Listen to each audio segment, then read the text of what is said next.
और ये पूरी रात भजन गाती फिरे, तांबा का हंडा तातो धरो पानी। शंकर जी बोले रे सुबह से लेकर शाम तक में 25 बार नहवा दी।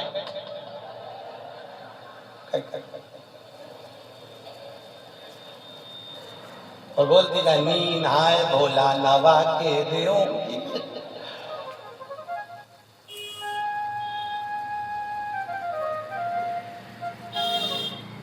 इससे ज्यादा आनंद आवे तो कावड़ यात्रा में तुम देखना, और ऐसी भीड़ और लोग कावड़ ले लेके और भगवान पे जो गंगा जल फेंके। जो मुझे कुछ भी प्रिय नहीं है, शिव कहते हैं मुझे केवल एक प्रिय है और वो सत्य प्रिय है, इसलिए सत्यम शिवम सुंदरम, मुझे सत्य प्रिय है। इसलिए जो मर जाता है उसको तोप के ले जाते हैं तो चिल्ला चिल्ला के जाते हैं राम नाम सत्य। दुनिया के लोग इसलिए चिल्ला के ले जाते हैं कि इसको स्वीकार कर लेना, इसी ने सत्य बोला है, हम तो यूं झूठे ला हमारा काम तो इकट्ठा करके तुम्हारे यहाँ छोड़ना, असत्य ना सत्यमय जीवन को जीना।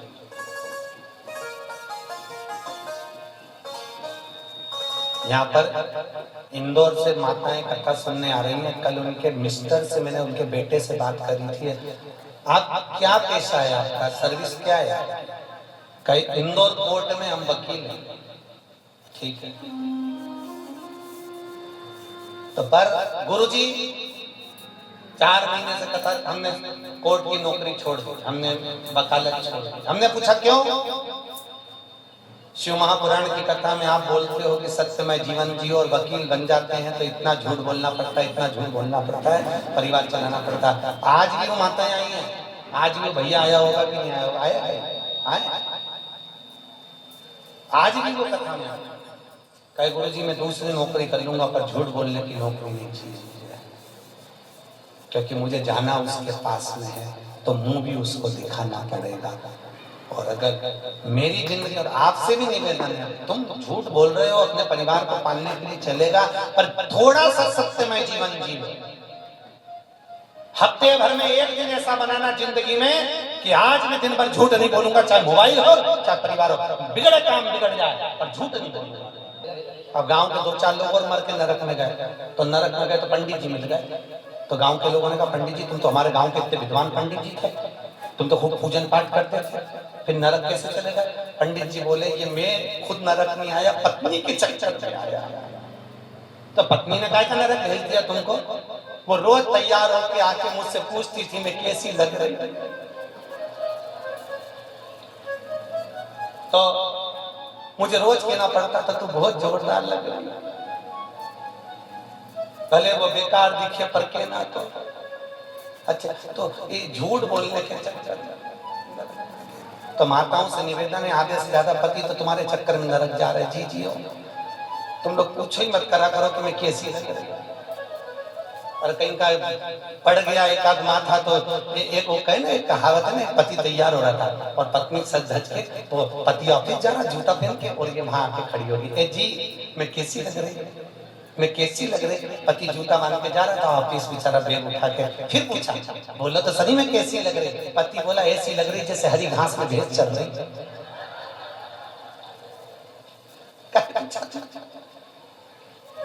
पूछे क्यों? भगवत तत्व की शरणागति है महाराज, जीवन में थोड़ा सत्यमय जियो। सत्यम शिवम, अच्छा बहुत कथा कह रहे भूत बावन भूतेश्वर भोलेनाथ ने ब्रह्मा जी को श्राप दिया।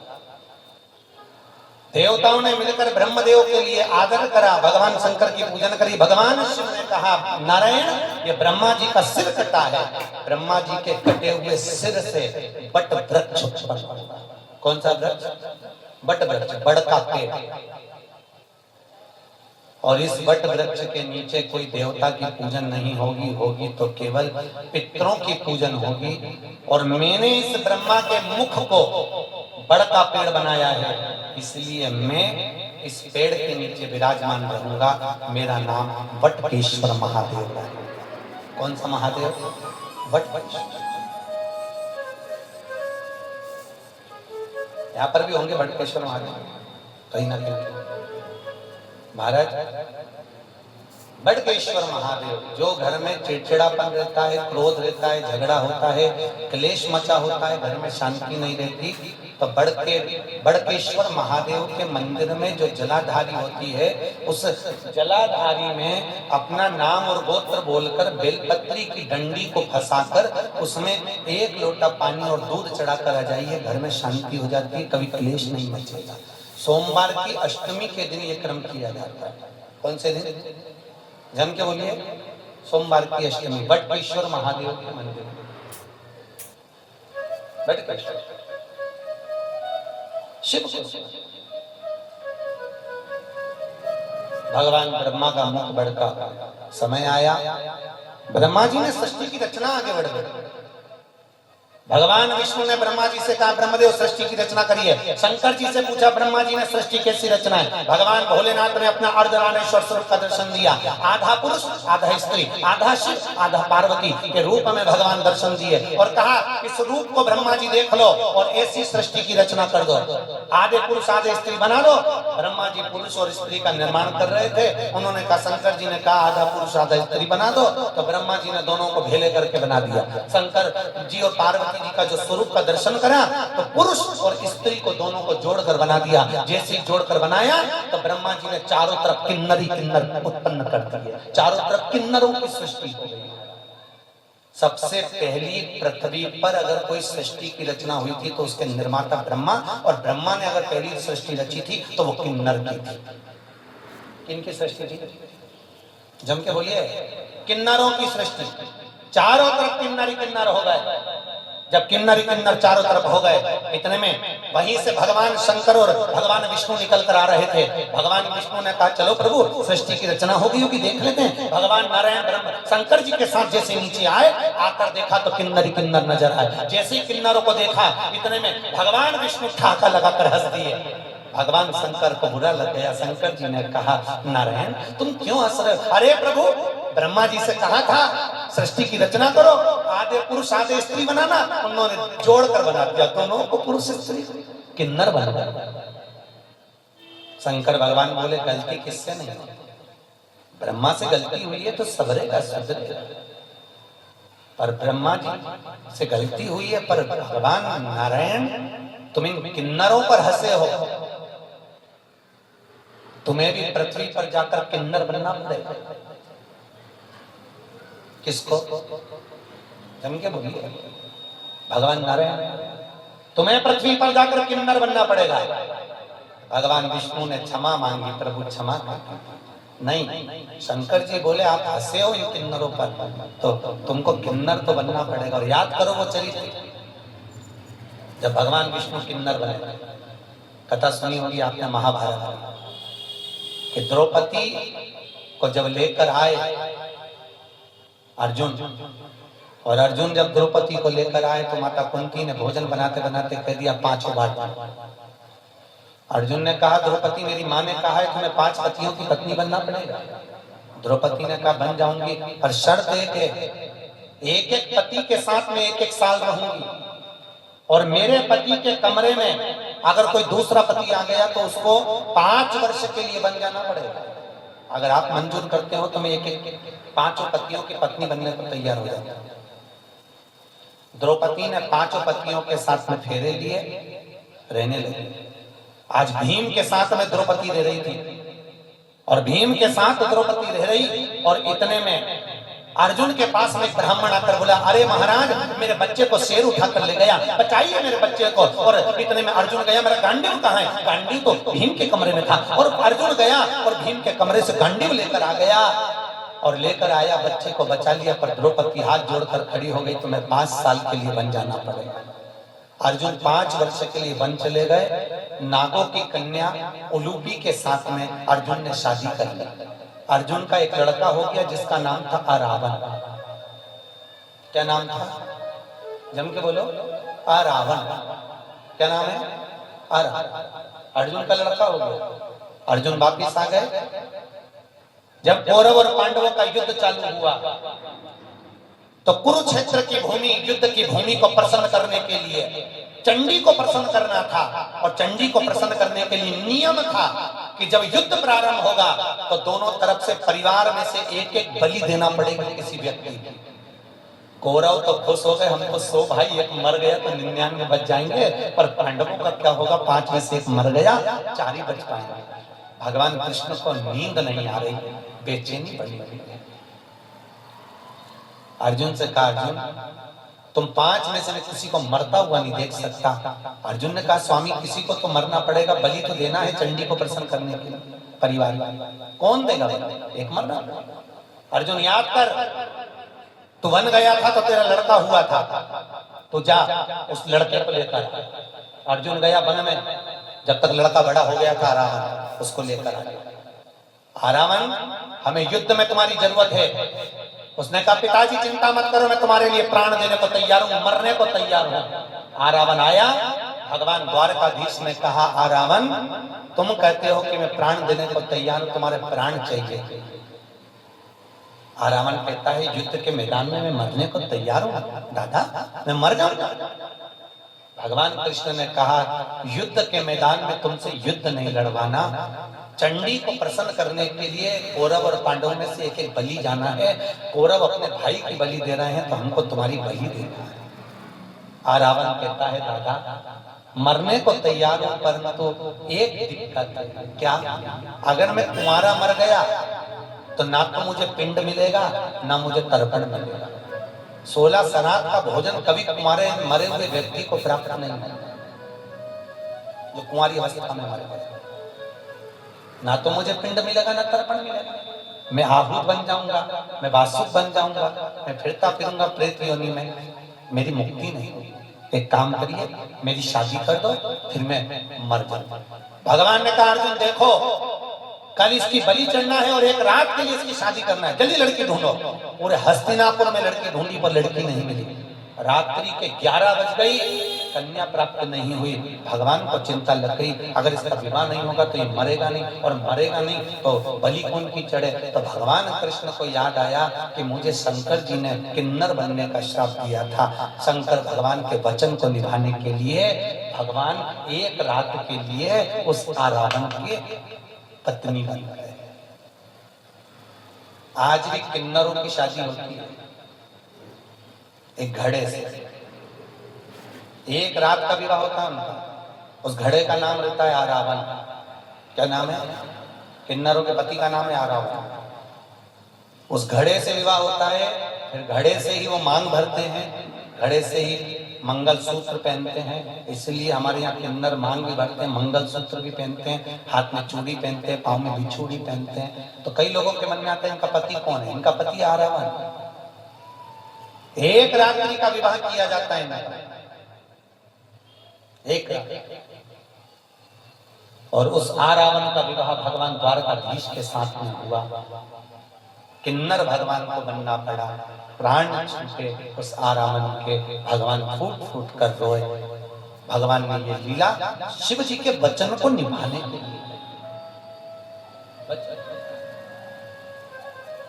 किन्नर शास्त्र कहता किसी पर मत हंसो जिंदगी में कभी भी। ना जाने कौन सी घड़ी, किस पल, किस जगह, किस स्थान पर हम हंस दिए और बुरा बुरा हो गया। ना हंसिए, अपने को प्रसन्न रहना है, अपनी जगह पर रहिए। अपने को अलमस्त रहना, अपनी जगह पर रहिए। पर किसी को देखकर, किसी को उंगली उठाकर, किसी की ओर निगाह कर हमारे चेहरे पर प्रसन्नता का भाव नहीं होना चाहिए। उसको ना जाने कब ठेस पहुंचे। प्रसन्न बहुत आज ब्रह्मा जी तुमने सृष्टि की रचना ठीक नहीं करी, इसलिए आज भी हिंदू धर्म की रीति है भगवान शंकर का अर्धनारीश्वर स्वरूप का फोटो मंदिर में लगा सकते हो, आश्रम में लगा सकते हो, पर घर में अर्धनारीश्वर स्वरूप का फोटो नहीं लगाया जाता। शंकर के आधे शिव और पार्वती का स्वरूप। कौन सा स्वरूप? जम के बोलिए, अर्धनारीश्वर। घर में नहीं लगता वो फोटो। अगर आपको लगेगा तो कहीं आश्रम में लग जाए, कहीं मंदिर में लग जाए, कहीं अन्य जगह पर लग जाए, और घर में अर्धनारीश्वर स्वरूप का फोटो नहीं लगाया जाए।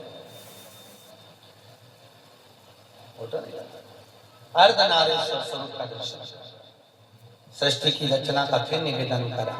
ब्रह्मा जी ने अपनी जंघा से मनु और शत्रुपा को प्रकट करा, उन्हीं की सृष्टि आगे बढ़ी। उत्तान पात परिवत कन्या देवहूति प्रसूति आहुति हुई और कन्या प्रसूति का चरित्र वर्णन किया गया जो दक्ष प्रजापति के साथ में दिया। माता प्रसूति के गर्भ से कई बच्चों का जन्म हुआ, कई बच्चों ने जन्म लिया, पर जितने बच्चे लड़कों ने जन्म लिया उनको देवऋषि नारद ने सत्कर्म में लगा दिया, सबको भजन में लगाया, कीर्तन में लगाया, सबको सत्संग में लगाया। 60 कन्याओं का जन्म हो गया। कन्याओं के जन्म के बाद भी देखो माता प्रसूति के गर्भ से जितने बच्चों ने जन्म लिया वो सब संस्कारित, सब संस्कार।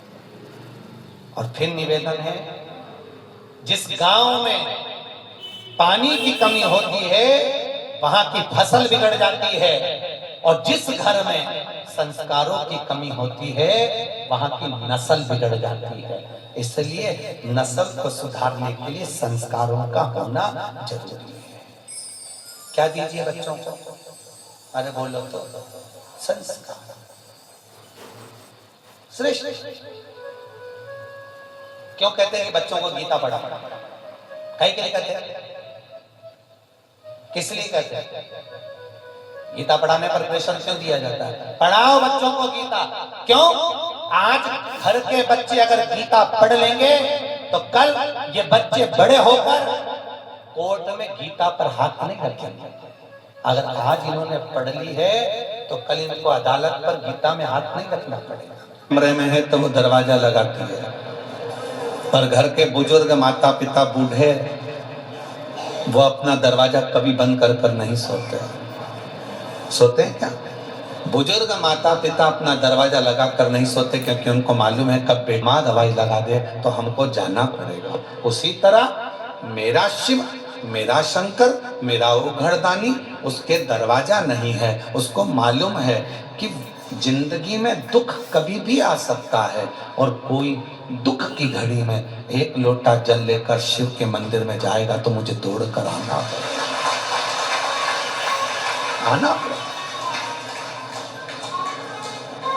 हमसे कई लोगों का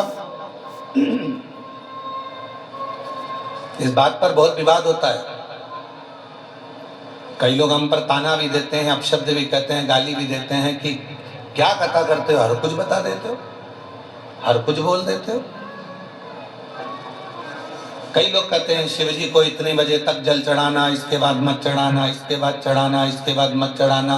परशु महापुराण तो ये कहती है कि वो बाप है, तुम बेटे हो। बेटा बेटी को कभी भी माँ बाप की जरूरत पड़ जाए, उससे मिलने का सबसे सुंदर तरीका है एक लोटा जल। जब दुख आए तो दौड़कर मंदिर चले जाए, चढ़ाया।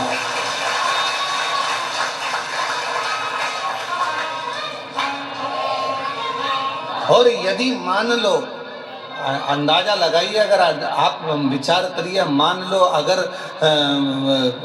आप ये अंदाजा लगाकर बैठिए कि मंदिर में मान लो अगर कोई मना कर दे कि नहीं अभी दोपहर हो रही है हम जल नहीं चढ़ाने देंगे, अब शाम हो रही है हम जल चढ़ाने नहीं देंगे, अब रात्रि हो रही है हम जल नहीं चढ़ाने देंगे, और तुम्हारी बहुत बड़ी विपदा आकर खड़ी हो गई है, बहुत बड़ा टेंशन आकर खड़ा हो गया है, तो अपने घर में जो शंकर का शिवलिंग है उसको थाली में रखो, श्री शिवाय नमस्तुभ्यम कहकर अपना दुखड़ा उससे कहकर जल चढ़ा दो, वो स्वीकार कर लेगा।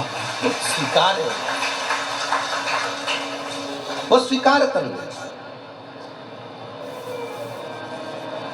आप में से हमें उम्मीद है कि आप लोगों में से सब लोग 2-2, 4-4 दिन से यहाँ पर तो होंगे, हो यहाँ पर 2-5 दिन से, तो आपने देखा होगा केवल सारे मंदिर घूम कर आ जाओ, चाहे काशी जाओ, उज्जैनी जाओ, ओमकार जाओ, चाहे तुम्हारी मर्जी पड़े केदार जाओ, सबके पट बंद हो जाते हैं। पर कंकर शंकर की भूमि पर हमारे बाबा ऐसे बैठे हैं कि लोग पूरी रात जल चढ़ाते हैं और बाबा से अपना विनय करते हैं। हमें निश्चित नहीं।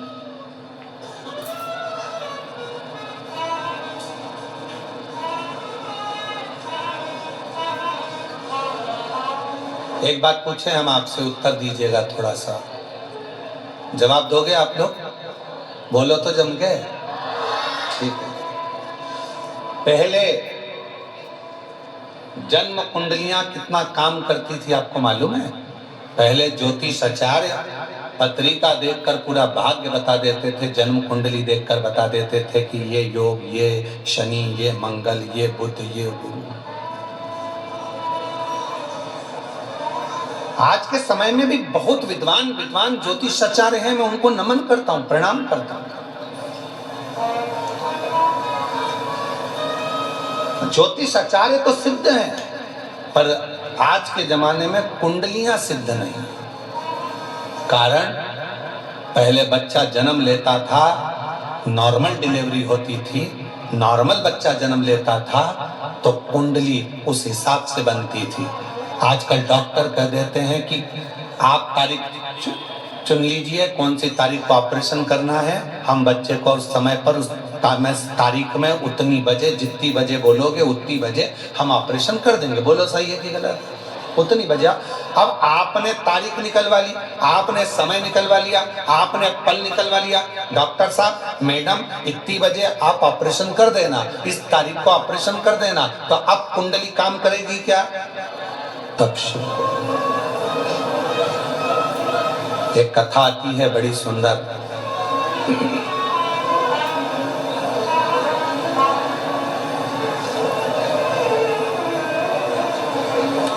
एक बार माँ जगत जननी जगदम्बा अम्बा माँ पार्वती जी कैलाश पर बैठी थी। ओगरदानी नहीं थे उस समय पर। भगवान शिव ओगरदानी उस समय पर वहां नहीं थे। माँ जगत जननी बैठी हुई थी।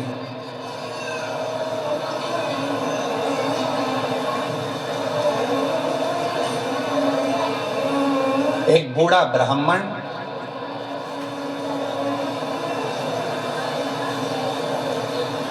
साधारण सी जिंदगी जीने वाला, बिल्कुल सहजता का जीवन जीने वाला,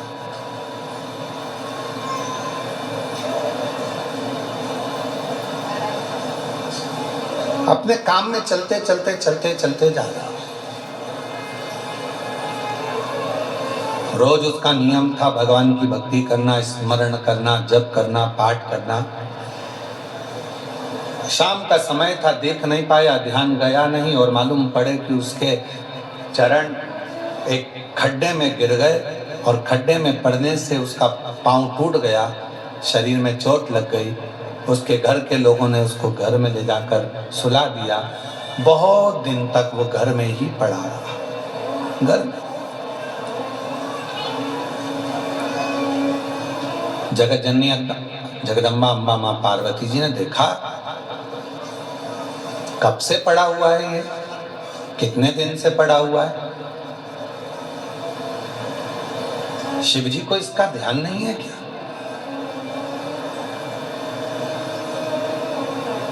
कई लोग कहते हैं कि भगवान सुनता नहीं है क्या?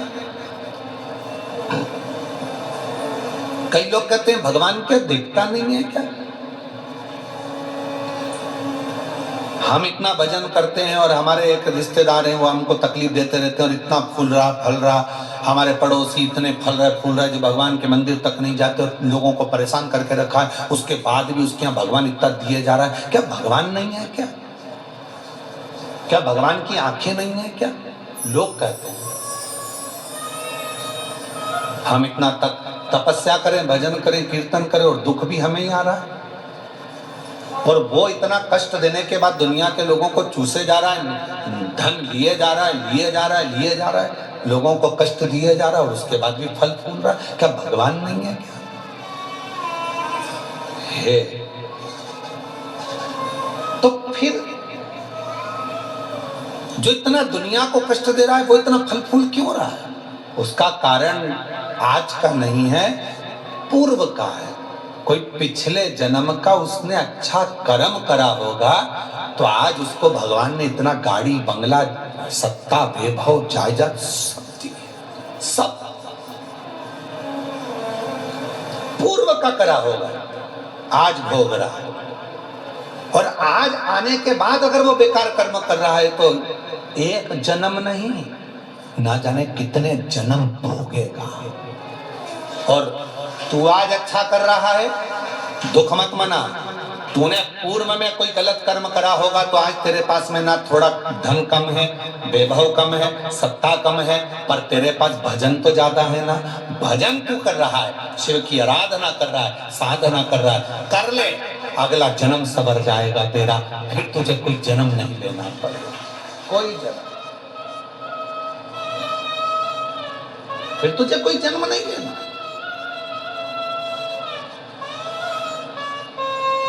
पार्वती जी की आंखों में जल भर गया कि कितना साधारण ब्राह्मण है और इतना इतना तप करने वाला, इतना साधना करने वाला, पूजन करने वाला, पांव टूट गया, शरीर टूट गया और पड़ा हुआ है। शिव जी का ध्यान नहीं है क्या? थोड़ी देर बाद भगवान शंकर आ गए, पार्वती जी उनसे रूठ कर बैठ गए। क्यों? क्योंकि भक्तों की दशा नहीं देखी गई, भक्तों की दशा नहीं देखी गई, माता से रूठ कर बैठ गए। शिव जी ने पार्वती जी से कहा, क्या बात है जगत जननी, तुम आज रूठी हुई सी दिखती हो। प्रभु आप इतने बड़े दयालु है, भगवान ने आपको 3-3 नेत्र दिए हैं, उसके बाद एक ब्राह्मण भक्त की दशा नहीं देखी जा रही तुमसे? जो रोज मंदिर जाता था, रोज भजन करता था, उसके पांव में चोट लग गई, कमर टूट गई, पांव टूट गया, वो पड़ा हुआ है पलंग पर, उसकी दशा नहीं देखी जा रही तुमसे? उसके पांव सही नहीं कर सकते, उसकी कमर सही नहीं कर सकते? शिव जी ने कहा, पार्वती कमर और पांव तो मैं एक बेलपत्र दूं उसको और खाएगा और वो ठीक हो जाएगा, पर मैं चाहता हूं कि थोड़ा समय वो पलंग पर पड़ा रहे, थोड़ा समय वो पलंग पर रहे, पलंग पर पड़ा रहे। हाँ, वो तुम्हारे को भज रहा है, तुम्हें जप रहा है, तुम्हारी आराधना कर रहा है, और तुम कह रहे हो उसको पलंग पे पड़े रहने दो। हाँ पार्वती जी, उसको पड़े रहने दो। पार्वती जी नहीं मानी और पार्वती जी ने जाकर एक बूढ़ी का रूप रखकर उसको, पार्वती जी ने थोड़ा सा जल पिलाकर उसको पूरा स्वस्थ कर दिया। जैसे ही वो स्वस्थ हुआ, 4 दिन निकले, वो 4 दिन बाद निकल कर जा रहा था, वन से एक सिंह आ गया और शेर आकर उसको खा गया और उसका जीवन समाप्त हो गया। पार्वती जी ने कहा, जिसको मैंने ठीक करा था वो तो मर गया, मर गया, सिंह ने खा लिया, प्राण छूट गए उसके, वो मर गया। शिव जी के पास गई पार्वती जी, वो मर गया प्रभु, जिसको मैंने ठीक करा था उसके प्राण छूट गए। शंकर भगवान कहने लगे, पार्वती तुम जान नहीं पाई मुझे, हे जगत जननी, मैं काल अधिपति महाकाल हूं, मैंने उसकी मौत को देख लिया था, इसलिए तुझसे कहा था कि इसको पलंग पर पड़े रहने दे। ये पड़ा रहता, इसकी मौत टल जाती और ये ठीक होकर फिर अपने काम में लग जाता, पर तूने चलने नहीं दिया। आज फिर से आज भाई ने बाय बाय बोल दिया। ऐसे जो भगवान को दोष देते हैं, कई लोग कथा श्रवण करने वाले भी ऐसे हैं जो परमात्मा को दोष देते हैं। हम गीता पूजन पाठ करते हैं तो दुखी हैं, हम जल चढ़ा रहे हैं तो दुखी हैं, हम मंदिर जा रहे हैं तो दुखी हैं, वो व्यक्ति इतना फल फूल रहा है, वो ऐसा कर रहा है, हम दुखी हैं। हम ना परमात्मा को धन्यवाद देना कि मैं तेरी निगाह में हूं, मैं तेरी, धन्यवाद दो। थोड़ा सा कष्ट आ गया तो रोना नहीं, भगवान को धन्यवाद देना कि कोई बड़ा दुख आने वाला था, थोड़े से दुख पर निकाल दिया। हाथ में लग गई, पांव में लग गई, घर में पड़े हो ना, तो परमात्मा चाहता है कि तेरे साथ कोई घटना घटने वाली थी, तो निपटने वाला था, इसलिए हाथ पैर तोड़कर तुझे घर के अंदर पटक दिया कि तेरी जिंदगी बच जाए, तुझे कहीं जाना ना पड़े। छोटी सी पे निकाल दिया, छोटी सी।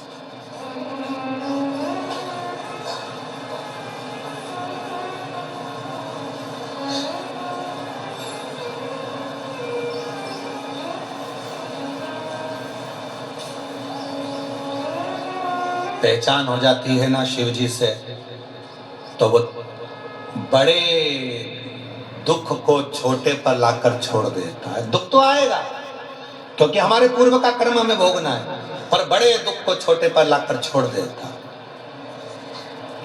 पहचान है तो तुम्हारे गांव में हॉस्पिटल है? अरे बोलो तो ठीक है। हॉस्पिटल में डॉक्टर साहब हैं, नर्स मैडम, ठीक है। डॉक्टर से पहचान है,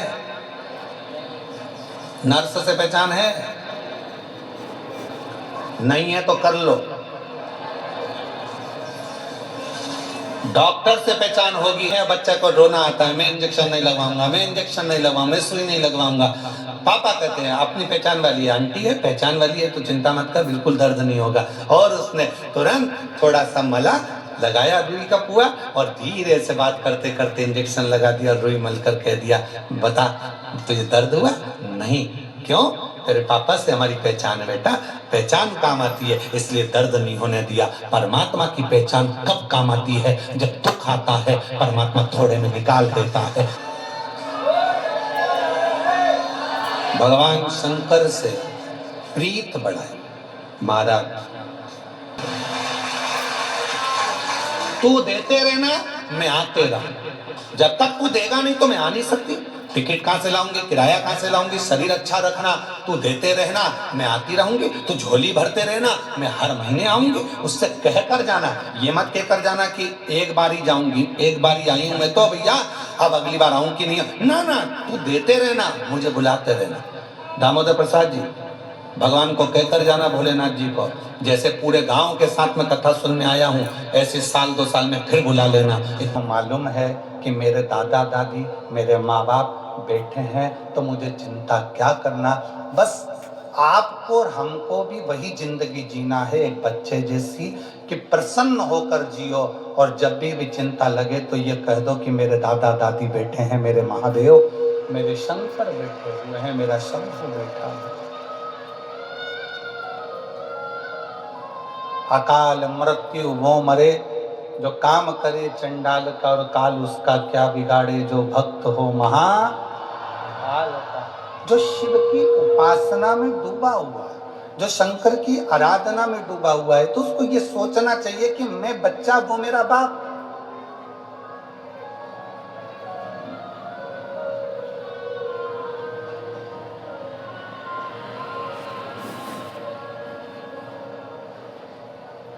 भविष्य पुराण में एक बात लिखी है, यहां बैठे हुए सभी श्रोताओं को, आस्था चैनल के सभी श्रोताओं को और यूट्यूब फेसबुक पर जो कथा सुन रहे हैं शिव महापुराण की सूरत गुजरात से, उनको भी कहूंगा और आप सबसे कहूंगा, भविष्य पुराण की एक बात अपने अंदर उतार कर रखो।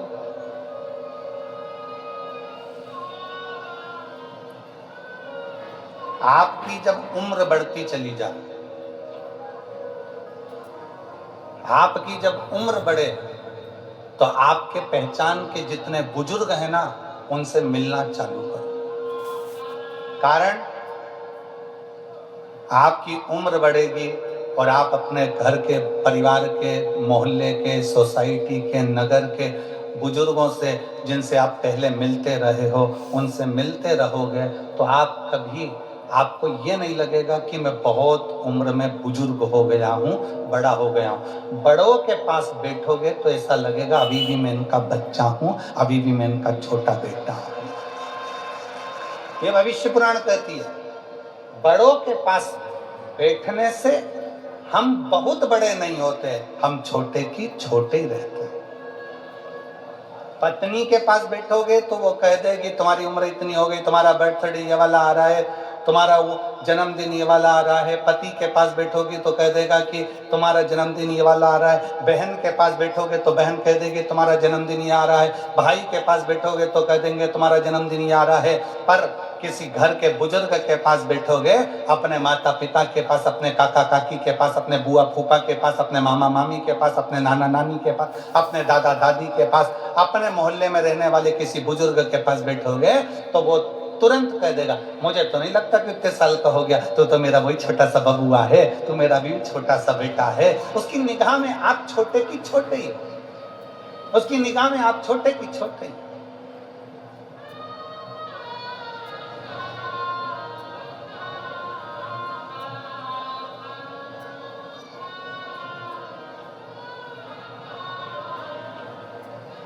पाटिल जी का कल जन्मदिन था, हो तो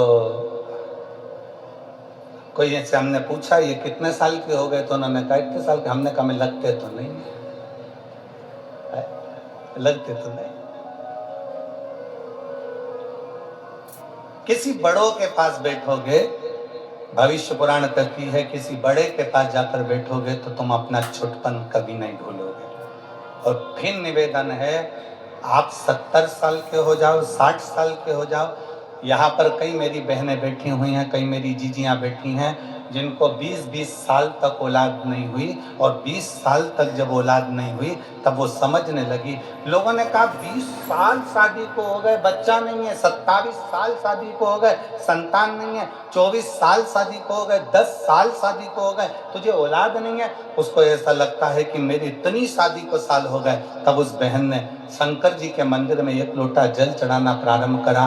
तब बहन को समझ में आया कि अभी मैं छोटी हूँ, मेरा बाप अभी बैठा हुआ है। तो उसने अपने आप को छोटा समझा, अभी अपने आप को उसने छोटा पाया। तो शादी के 27 साल बाद भी, 10 साल बाद भी, 15 साल बाद भी उसके घर में औलाद हुई, क्योंकि उसने अपने आप को छोटा समझा।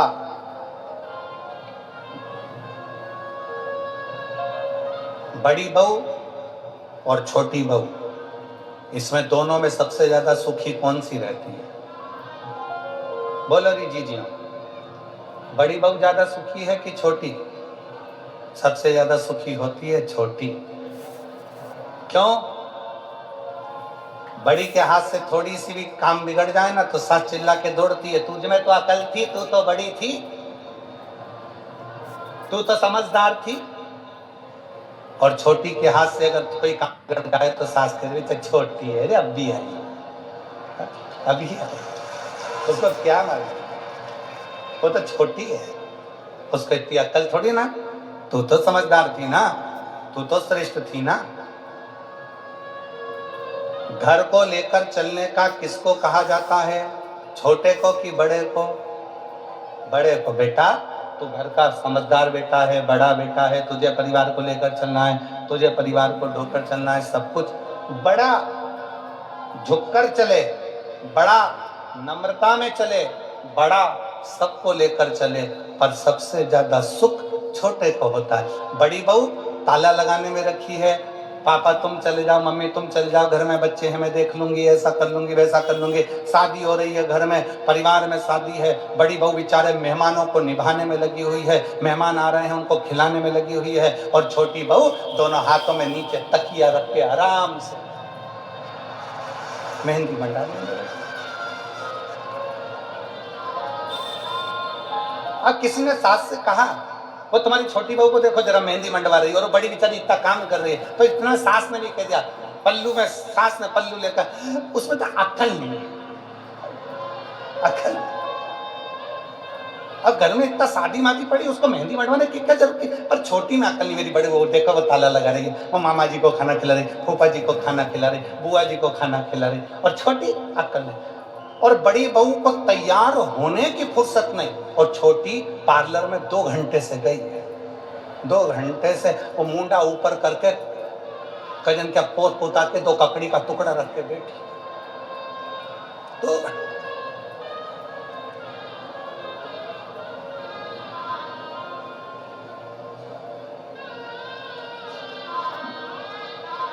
शादी में बड़ी बहू बेचारी काम में लगी रही, और छोटी सबसे पहले बफेट में गई। इसमें पानी और डालो, फिर किसी ने कहा वो देखो तुम्हारी छोटी बहू को देखो जरा। अब क्या करें, देखो उसमें अक्ल नहीं है, हमारी बड़ी बहू समझदार है।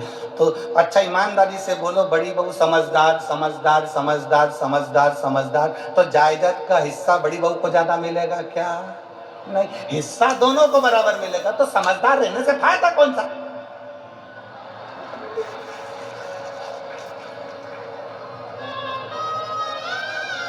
फिर लाभ कौन सा? शिव पुराण कह रही है बड़े मत बनो। शिव पुराण कहती है दिल से हमेशा स्मरण करना, दिल के बड़े बनना, पर अपने हृदय से छोटे रहकर, चित्त से छोटे रहकर, अपने माता पिता के चरणों के दास रहकर।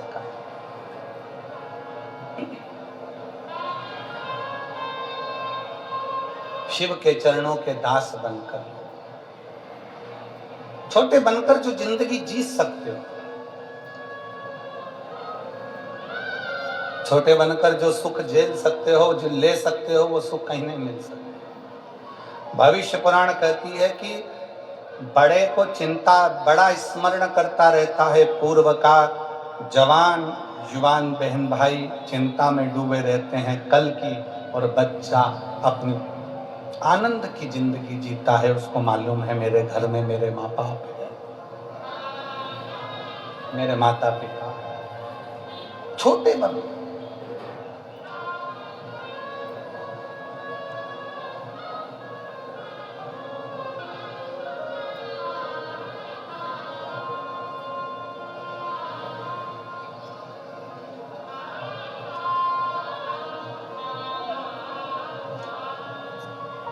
और जितने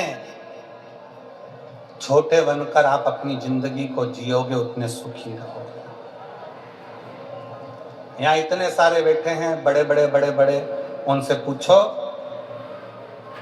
कमा रहे हैं तो टेंशन है, कमा रहे हैं तो टेंशन है, टैक्स देना है, ये करना है, वो करना है, ये धरना है, वो धरना है। छोटे से पूछो, छोटा, कोई चिंता नहीं, आएगा जाएगा, अपनी मस्त की जिंदगी जीना।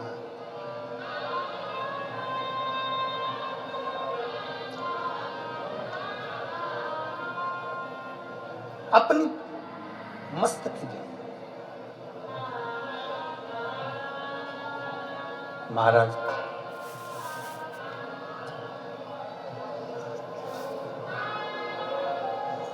कोई भी पूछे जिंदगी में, आप एक बात जरूर कहते हो कि मैं अच्छा हूं, अच्छा हूं। कोई तुमसे पूछ ले केम छो, मजामा,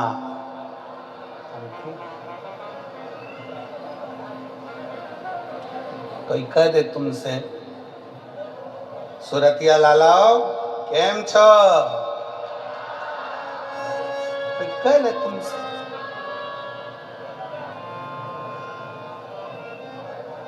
हम कभी ये बोले कि हम मजा में नहीं हैं? तो निवेदन है जब हम कोई पूछता है केम छो तो आप कहते हो मजा में, तो बस एक बात अपने अंदर उतार के रखो कि दुख की जिंदगी हो चाहे तकलीफ की जिंदगी हो, शंकर के मंदिर में एक लोटा जल अगर चढ़ाते रहोगे तो मजामा तो रहते ही रहोगे, तुम्हें चिंता करने की जरूरत पड़ेगी। और मैंने तेरे ही भरोसे बाबा, तेरे ही भरोसे हवा बिच उड़ती जावागी, बाबा डोल में कटी जावागी। भारत की भूमि में सबसे बड़ा पतंग उत्सव गुजरात में मनता है। के लोग उड़ाते हैं उतनी कोई नहीं उड़ा पाता।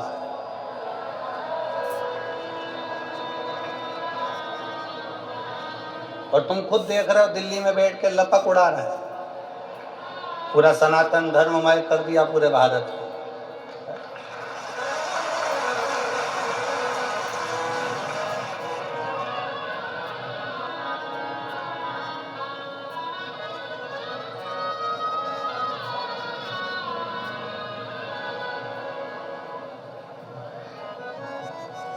खूब उड़ाओ,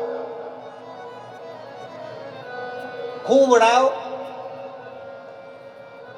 काटने के लिए भी एक दिन दिया, उड़ाने के लिए भी एक दिन दिया, मकर संक्रांति का, कि उड़ाना भी लपक कर और काटना भी लपक कर। पर शिव महापुराण की कथा कहती है, आसमान की पतंग को काटो मना नहीं है, पर किसी के व्यापार को और किसी के हृदय को और किसी के शरीर को मत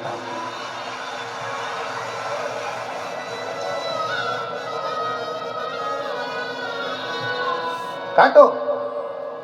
अपने पड़ोस में किसी बेटी का संबंध हो रहा है, किसी बेटे की शादी हो रही है, कोई तुमसे पूछने आया कि साहब शादी कर रहे हैं, लड़का कैसा है, काटना नहीं, बहुत अच्छा है, बहुत अच्छी बेटी है, करो, बड़े प्रेम से करो, बहुत अच्छे से करो, बहुत श्रेष्ठता से।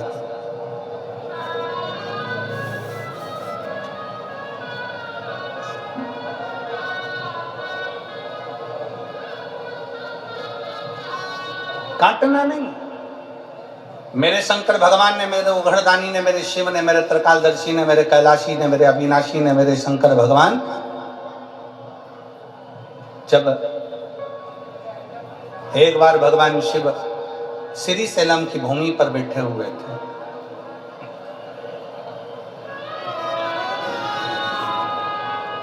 और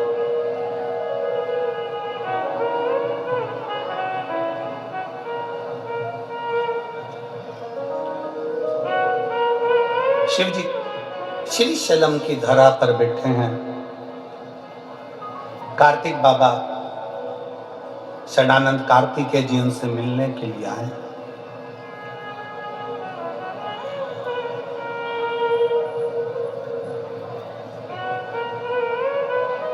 शिव जी के साथ में माता पार्वती जी भी विराजमान।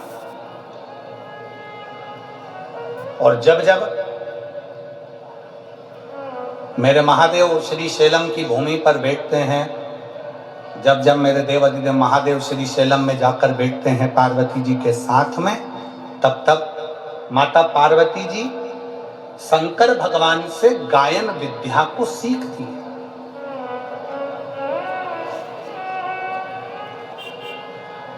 माता सरस्वती भी उस स्थान पर आकर बैठती हैं कि भगवान शंकर जब पार्वती जी को गायन विद्या सिखाएंगे, जब भगवान शंकर माता पार्वती जी को गायन विद्या देंगे, तब हम भी स्वीकार करेंगे।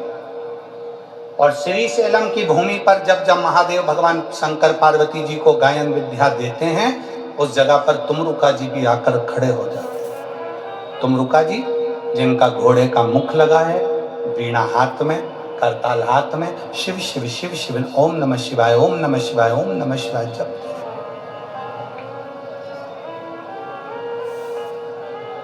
वो भी बैठे। शिव महापुराण की कथा कहती है, व्यर्थ की चीजें जब मिले, व्यर्थ की बातें जब मिले तो भले मत बैठो, पर जब कोई तुमको ज्ञान दे रहा हो, कोई शिव का शरणागति की ओर बढ़ा रहा हो, कोई भगवान शंकर का संवाद कर रहा हो, शिव तत्व को तुम्हारे हृदय में बिठा रहा हो, तो जरूर बैठो, जरूर बैठो। और अपने घर के बच्चों को ये संस्कार दो, अपने घर के बच्चों को ये समझा दो कि अपने नगर में, मोहल्ले में, क्षेत्र में, कॉलोनी में, सोसाइटी में, अपने शहर में कहीं पर भी भगवान की कथा हो, बन सके तो ऐसा प्रयास करना कि उस कथा में आगे बढ़कर थोड़ा सा सहयोग करना, बन सके थोड़ा सहयोग।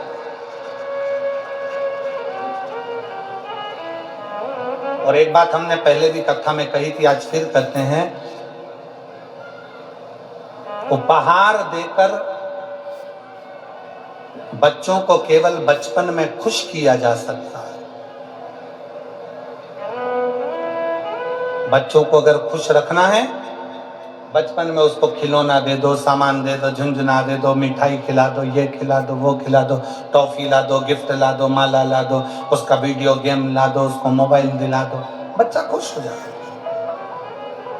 उपहार देकर बच्चे को केवल बचपन में खुश रखा जा सकता है, उपहार देकर बच्चे को केवल बचपन में खुश रख सकते हो, पर शिव महापुराण की कथा कहती है, संस्कार देकर बच्चे को जिंदगी भर खुश रख सकते हो। जहां पर भगवान शंकर पार्वती जी के साथ बैठे और सत्संग किया, कितनी भूमि है? जम के बोलो जरा। चार भूमि ऐसी है जहां पर शंकर भगवान ने पार्वती जी के साथ बैठकर सत्संग किया। पहले नंबर पर अमरनाथ जी की गुफा में भगवान शंकर पार्वती जी के साथ में बैठकर सत्संग करते हैं और दो पक्षी जीव उस कथा का रस तत्व अपने कानों में श्रवण करते हैं। दो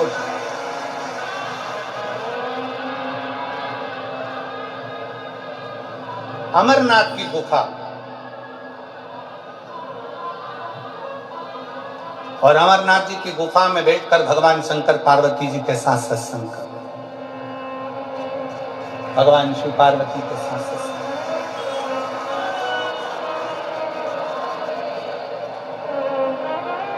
दूसरे नंबर पर जब अमरनाथ जी की गुफा में भगवान शंकर पार्वती जी को कथा श्रवण कराते हैं, भगवान शिव जब पार्वती जी को कथा का रस तत्व ग्रहण कराते हैं, पार्वती जी उस कथा को श्रवण करती और अपने जीवन को आनंदित करती। दो स्थान, दो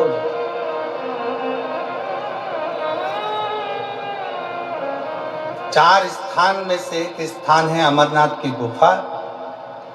दूसरे नंबर पर है काशी विश्वनाथ की पवित्र भूमि मां गंगा जी का तट, जहां पर भगवान शंकर पार्वती जी के साथ बैठकर सत्संग करते। तीसरे नंबर पर है महाकाल बाबा की भूमि, महाकाल वन, मां छिपरा का तट, जहां पर भगवान शंकर बैठकर पार्वती जी के साथ सत्संग करते। चौथी भूमि है श्रीशैलम मल्लिकार्जुन, जहां पर भगवान शंकर पार्वती जी के साथ बैठकर सत्संग करते हैं, शिव चर्चा का स्मरण करते। चार स्थान, और चार स्थान में भी चारों स्थान की मूलता है। शंकर भगवान जब पार्वती जी के साथ अमरनाथ की गुफा में सत्संग करते हैं, उस जगह पर सबको भगा देते हैं, किसी को नहीं रखते, केवल एक पक्षी का जोड़ा बैठकर अमरनाथ जी की कथा का रस तत्व सुनता है। केवल एक पक्षी का। जब अमरनाथ जी की कथा में, अमरनाथ जी की गुफा में केवल शंकर और पार्वती दोनों बैठते हैं और सबको भगा कर वे केवल एक पक्षी का जोड़ा बैठकर कथा को सुनता है। दूसरे नंबर पर है काशी विश्वनाथ की भूमि। उस काशी विश्वनाथ की भूमि पर गंगा जी के तट पर जब भगवान शंकर पार्वती जी के साथ बैठते हैं तो सारे ऋषि, संत, साधु, तपस्वी, सन्यासी भगवान शंकर के सत्संग को श्रवण करते हैं। तीसरे नंबर पर है महाकाल वन। महाकाल वन में जब भगवान शंकर पार्वती जी के साथ बैठकर सत्संग करते हैं तो शंकर के सारे गण और सारे भैरव भगवान शंकर की उस पवित्र कथा को 64 योगिनियों के साथ श्रवण करते हैं। और चौथा स्थान श्रीशैलम मल्लिकार्जुन, जहां पर भगवान शंकर पार्वती जी के साथ बैठकर जब सत्संग करते हैं तो वहां पर जितनी गायन विद्या में देवता हैं, नारद जी, तुमरुका जी, सरस्वती जी, वीणा देवी आदि जितनी देवी देवता जो गायन विद्या में निपुण है, वो आकर सत्संग करते हैं। ऐसे चार स्थान पर चार सत्संग भगवान शिव पार्वती के चलते।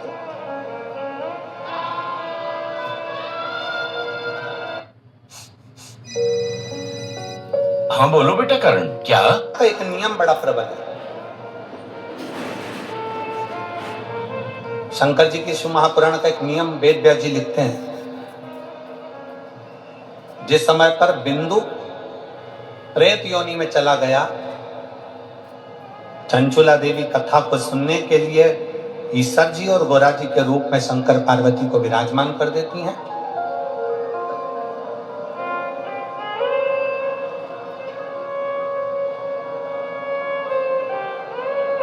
तब वेद व्यास जी ने लिखा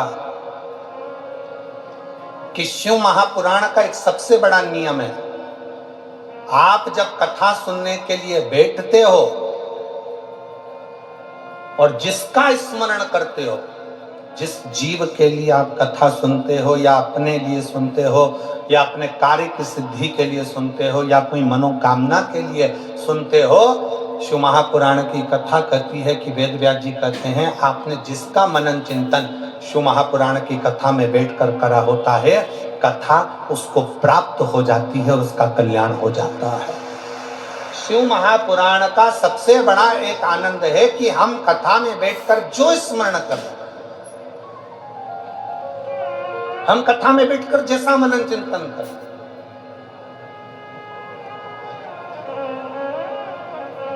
इसलिए निवेदन है कथा में बैठकर हमेशा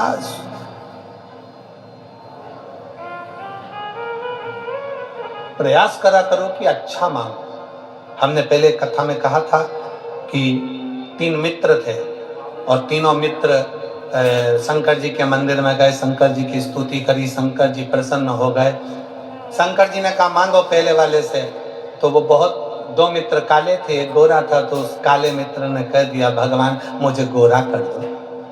शिव जी ने उसको गोरा कर दिया।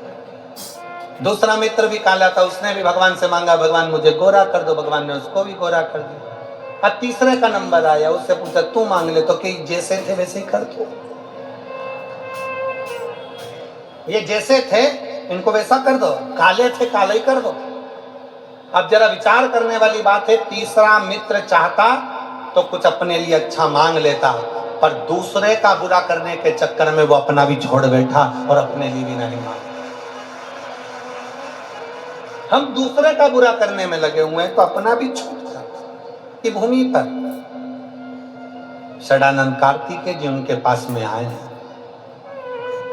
षडानंद कार्तिकेय, और शंभु शरणे पड़ी मांगू घड़ी रे घड़ी दुख काटो दया करी न दर्शन आपो शंभु शरणे पड़ी मांगू घड़ी रे घड़ी दुख काटो दया करी न दर्शन आपो।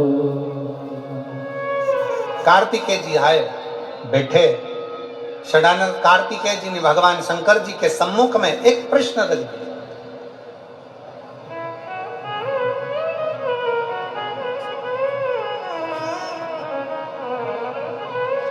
और प्रत्येक संसार के मनुष्य सुन ले बड़े सावधानी से, घर के नव युवक बेटा बेटी सुन ले, अगर तुम्हारे दिल में कोई प्रश्न आया है, तुम्हारे दिल में अगर कोई संवाद आया है,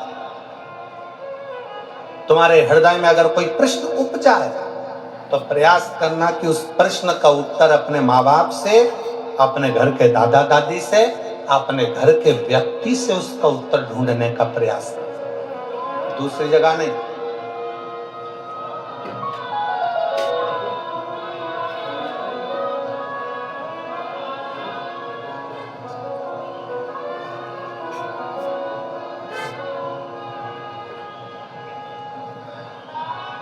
एक बात हम कहने जा रहे हैं, हो सकता है कि कई लोगों को बुरी लग जाए, और वैसे भी हमारी बात जरा लोगों को बुरी लगती ज्यादा।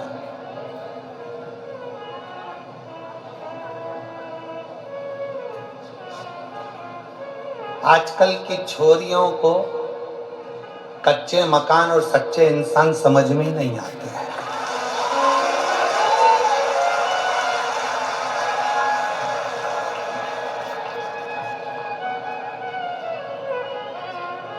आजकल की छोरियों को कच्चे मकान और सच्चे इंसान समझ में नहीं आते। इनको तो जो 10 रुपए की चाउमीन खिला दे और 50 रुपए का बैलेंस डलवा दे और झूठी झूठी बातें करे, बस वो समझ में आते। झूठे